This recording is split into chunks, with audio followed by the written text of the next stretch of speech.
मालिकेच्या आजच्या भागामध्ये आपण पाहत आहोत. आता इथे समर खोलीमध्ये असतो आणि तेव्हा स्वानंदी त्याच्यासोबत बोलण्यासाठी आलेली असते. समोर फार टेन्शनमध्ये असतो. स्वानंदी त्याला म्हणत असते, राजवाडे तुम्ही ठीक आहात ना? तेव्हा तो म्हणत असतो, मी ठीक आहे. तेव्हा ती म्हणत असते, मी तुमच्यासाठी चहा कॉफी काहीतरी घेऊन येऊ का? प्लीज तुम्ही माझ्याशी बोला ना.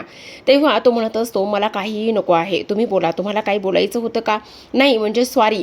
हे बघा स्वानंदी मॅडम, प्लीज तुम्ही आता सॉरी म्हणे वगैरे ह्या असल्या गोष्टी काही बोलू नका. तेव्हा तुम्ही बोलायचं जे होतं ना तेव्हाच बोलायचं होतं. हे बघा राजवाडे, मला तुमचा ट्रेस आणि ह्या सगळ्या गोष्टी समजत आहेत, पण प्लीज तुम्ही थोडंसं समजून घ्या ना. हे सगळं काही आपण मुद्दामून अजिबातच केलेलं नाही आहे. त्यावेळेला परिस्थिती तशी होती. तुम्ही तुमच्या फॅमिलीबद्दल किती पॉझिटिव्ह आहात हे मला माहिती आहे, पण तरीसुद्धा मी त्यामुळे ह्या गोष्टी तुमच्यापर्यंत पोहोचू दिल्या नाहीत. आणि आता लग्न करून आल्यानंतरच आपण काय करू शकतो? समर म्हणत असतो, ते सगळं ठीक आहे स्वानंदी मॅडम, पण चिंगीचं काय? अहो, ती चिंगी इथे घर सोडून गेली, कुठे गेली, तिचं काय झालं, ह्या सगळ्या गोष्टी कोणी आणि कशा पद्धतीने विचारात घ्यायच्या?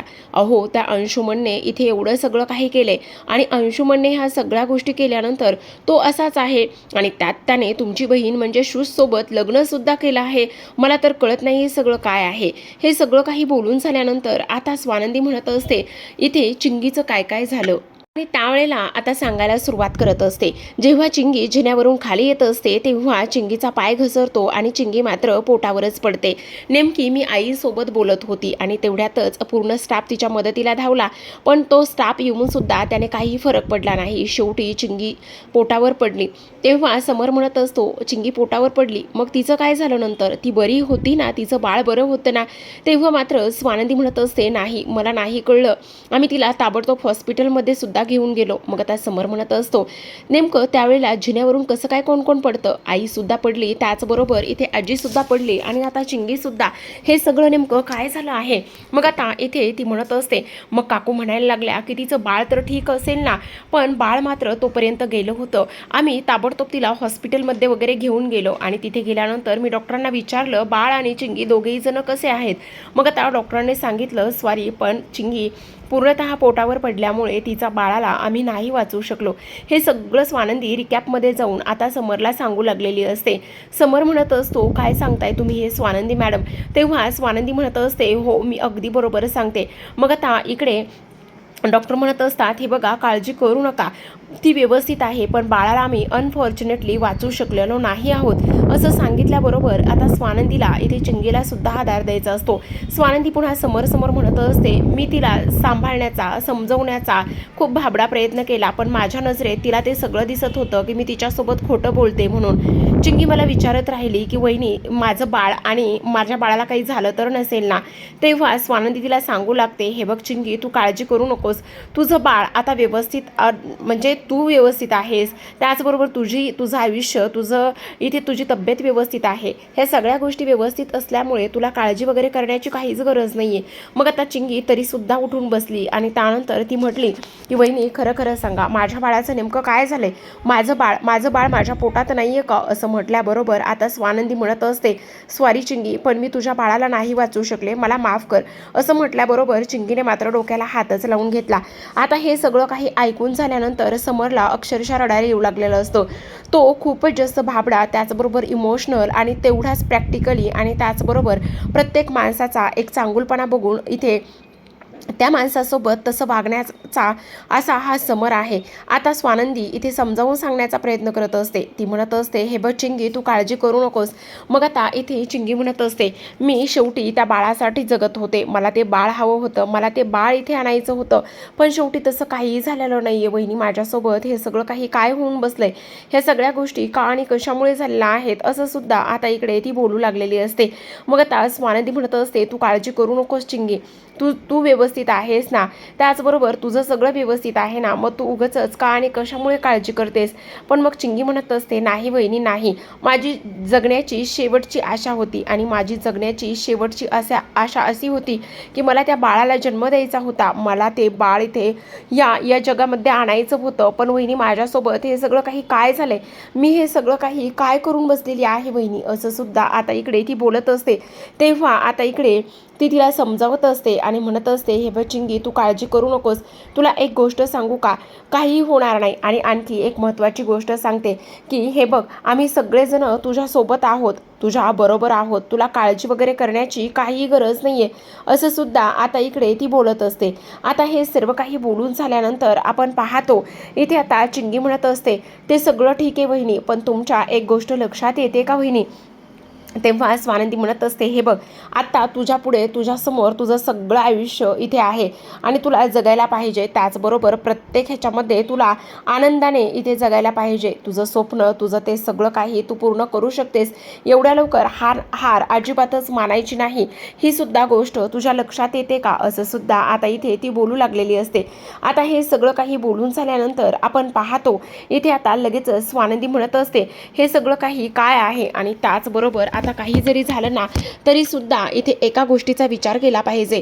मग आता मी तिला घरी घेऊन आले आणि घरी घेऊन आल्यानंतर मी लगेचच इथे आता निकिताताईला कॉल केला आणि निकिताताईला घडलेला सगळा प्रकार सांगितला. तेव्हा निकिताताई मात्र एका पायावर चिंगीला सांभाळण्यासाठी तयार झाल्या. इथे त्या म्हणाल्या, तू अजिबात काळजी करू नकोस, काही जरी झालं तरी सुद्धा इथे आता ती माझ्याकडे अगदी माझ्या लहान बहिणीसारखी राहील. तेव्हा स्वानंदी म्हणत असते, मला तुमच्याकडून हीच अपेक्षा होती, काही जरी झालं ना तरी सुद्धा मला हेच हवं होतं आणि तुम्ही सुद्धा अगदी त्याच पद्धतीने हे सगळं काही केलेलं आहे. खरंच अगदी मनापासून थँक्यू तुमचे, असं सुद्धा आता इकडे ती बोलू लागलेली असते.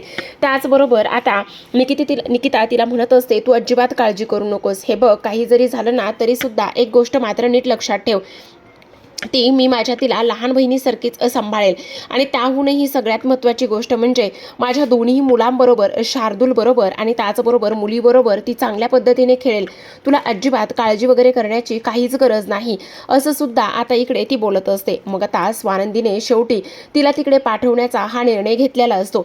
तसंच आपण पाहतो इथे आता हा म्हणत असतो समर, तो म्हणत असतो, तुम्ही जे काही केलेलं आहे ना ते अगदी बरोबर केलंय, निकिताकडे तिला पाठवलंय ते अगदी योग्य केलं आहे. तेव्हा स्वानंदी म्हणू लागते, हो, मी तिला निकिताकडे पाठवलं आणि त्यानंतर तिच्या शिक्षणाची पूर्ण जबाबदारी मी घेण्याचं ठरवलंय. काही जरी झालं तरी तिचं शिक्षण मी पूर्ण करणार आहे, असं इकडे ती समरला सांगू लागलेली असते.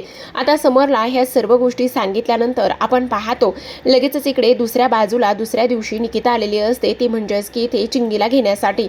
आता आजींबरोबर ती बोलत असते. आजींबरोबर बऱ्याच काही गोष्टी डिस्कस झाल्यानंतर इथे आता आपण पाहतो आजी म्हणत असतात, खरं तर इथे तुझ्याकडून शिकावं तेवढं आणि सगळ्या गोष्टी कराव्या तेवढ्या फारच कमी आहेत बघ, आणि हे बघ, चिंगीची व्यवस्थित काळजी घे. तेव्हा स्वानंदी म्हणत असते, तुम्ही अजिबात काळजी करू नका, मी चिंगीसाठी भरपूर खायचं वगैरे पण दिलेलं आहे आणि त्याचबरोबर ती व्यवस्थित राहील, ह्या सगळ्या गोष्टी व्यवस्थित होतील, हे सुद्धा तेवढंच महत्त्वाचं आहे, असं सुद्धा ती बोलत असते. तर आता आपण दुसऱ्या बाजूला पाहतो मल्लिका आलेली असते आणि मल्लिका आल्याबरोबर लगेचच आता ती म्हणत असते, मग काय आता चिंगी ही गावाला चालली आहे का? मग आता स्वानंदी म्हणत असते, ती अजिबातच गावाला जाणार नाही, ती का आणि कशामुळे गावाला जाईल, ती इथेच राहणार आहे. आणि त्याहूनही सगळ्यात महत्त्वाची गोष्ट म्हणजे एक आहे की तिचं पूर्ण आयुष्य पुढे आहे, त्याचबरोबर तिला शिक्षण घ्यायचं आहे आणि सगळ्यात महत्त्वाची गोष्ट म्हणजे तिला आता इथे तिचं करिअर आहे आणि म्हणून ती हे शहर सोडून कुठेही जाणार नाही, ती ह्या मुंबई शहरामध्येच राहणार आहे. आणि त्याहूनही सगळ्यात महत्त्वाची गोष्ट म्हणजे तिला तिचं शिक्षण पूर्ण करायचं आहे आणि ती निकिताताईकडे राहणार आहे. आणि आता ह्या सगळ्या काही गोष्टी झाल्यानंतर आपण पाहतो की इकडे अर्पिता आणि त्याहूनही सगळ्यात महत्त्वाची गोष्ट म्हणजे की आता इकडे स्वानंदी दोघी जणी म्हणत असतात की पण आता ह्या चिंगीला इथे राहण्याची काय गरज आहे. आणि त्याचबरोबर हे सगळं काही झाल्यानंतर आता इथे ती म्हणत असते, का नाही गरज, इथे तर तिला राहायचंच आहे आणि त्याचबरोबर तिला शिक्षणसुद्धा पूर्ण करायचं आहे, असं म्हणून आता चिंगी आजींचा, स्वानंदीचा आणि सगळ्यांचा आशीर्वाद घेते आणि नमस्कार करून ती आता इकडे निघून जातं असते, ते म्हणजेच निकिता बरोबर.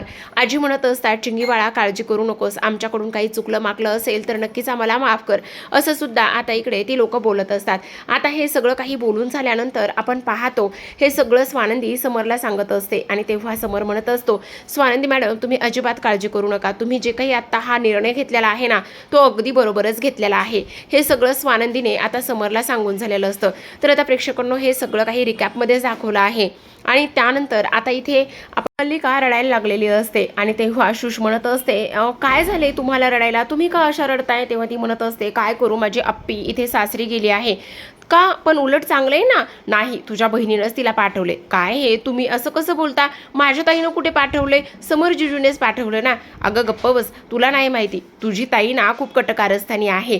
तिने ना बरोबर समरला माझ्या अप्पीविषयी बरंच काही भरलं आहे आणि त्यामुळे समरने तिला सासरी पाठवलं आहे. पण उलट चांगलंच आहे ना सासरी गेली ते, तिचा संसार आहे ना, असं समर जिजू म्हणत होते ना. नाही गो, माझी अप्पी तिथे कशी राहणार? तिला इथल्या सगळ्या गोष्टींची सवय आहे. मग आता तिला तिथे करमणार नाही आणि खरं तर मला सुद्धा तिच्या विना अजिबातच करमणार नाही, असं सुद्धा आता इकडे ती बोलत असते. आणि हे सगळं तुझ्या ताईमुळेच झालेलं आहे. तुला एक गोष्ट सांगू का, आता ती ना एक एक करून सगळ्यांनाच घराबाहेर काढेल. मग आता आशुष म्हणत असते, हो का, म्हणजे ती तुम्हाला सुद्धा घराबाहेर काढेल? पण तुम्हाला का काढेल? मला नाही ग काढणार, तुला काढेल. मला का काढेल? ती माझी ताई आहे, ती असं काहीही करणार नाहीये. तुला नाही माहिती, ती तुझी ताई जरी असली ना खूप फार आतल्या गाठीची आहे, तिला तेच करायचं आहे आणि ती बरोबर तुला सुद्धा ह्या घरातून बाहेर काढेल. मग आता इथे अप्पी म्हणत असते, नाही, माझी ताई अजिबात असं काहीही करणार नाही आणि ती मला घरातून बाहेर सुद्धा काढणार नाही, असं ती बोलत असते.